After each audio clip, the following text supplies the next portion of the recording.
Hi, I want to show you a quick trick for how I can switch my virtual production background on this LED screen to pretty much any background I want to see, just at the press of a button. And not only does the background change, but the lighting changes to match. So, how am I doing this? Well, I'm going to take you through the trick.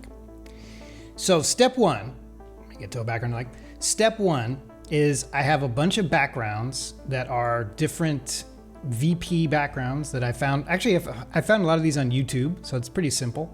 Let's take a look at one. So here's one. You can just see it's basically just a clip, just a playing clip that I can just play over and over again. Looping background, easy peasy. And I put a bunch of these into a folder so I can quickly organize them. And then in OBS, I set each one as a source. So if I click on this scene in OBS, you can see it just loads right where that clip is on my hard drive, and I can just recall that scene anytime I want. And because I have two computers in this room, there's the one that is where OBS is here in the room, and then underneath this room, there's another computer that actually drives the wall. That computer is running another instance of OBS and will receive whatever this computer is sending out. So that's how I get it from this computer to the one that's driving the screen. And I also, on the computer in the other room, have a program that is controlling the lights. So you can see in this room, I've got 2 front lights and a NAN light overhead. So the 2 front lights are Lightgear Spectrum 4 light mats. And above me is the NAN light Forza 60C, which is a beautiful little backlight. It gives me this light over here. And I can control exactly what those things are looking at using Entek's ELM pixel mapper software. So each one of these guys corresponds to a particular light. Let's see if I can drag this around so you can see, like, as I drag this little line, this represents the 4 pixels in that light gear, and I can just put that wherever I want on the desktop to sample that piece of the image, and it corresponds to what is behind me.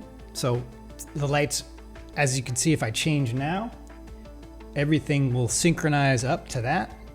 So as the image changes, the lights are sampling a different part of that screen as the new image comes up, and the color of the background instantly synchronizes with the lights. Fun. So now finally, how do I have this set up to where I can control everything at the push of a button?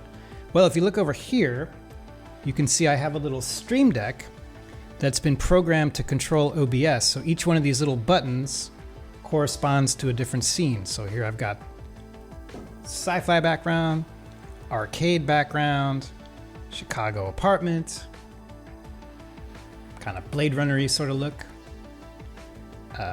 New York City apartment, or a nice little kind of vacation desert scene, whatever, palm tree kind of thing. So to make that work, I basically just come into Stream Deck, and for each one of these little scenes, I drag in a OBS scene button into Stream Deck.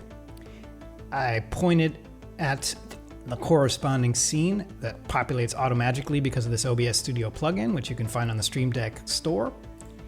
And then I went ahead and made a little thumbnail image for each of the buttons so I could quickly see what they would look like.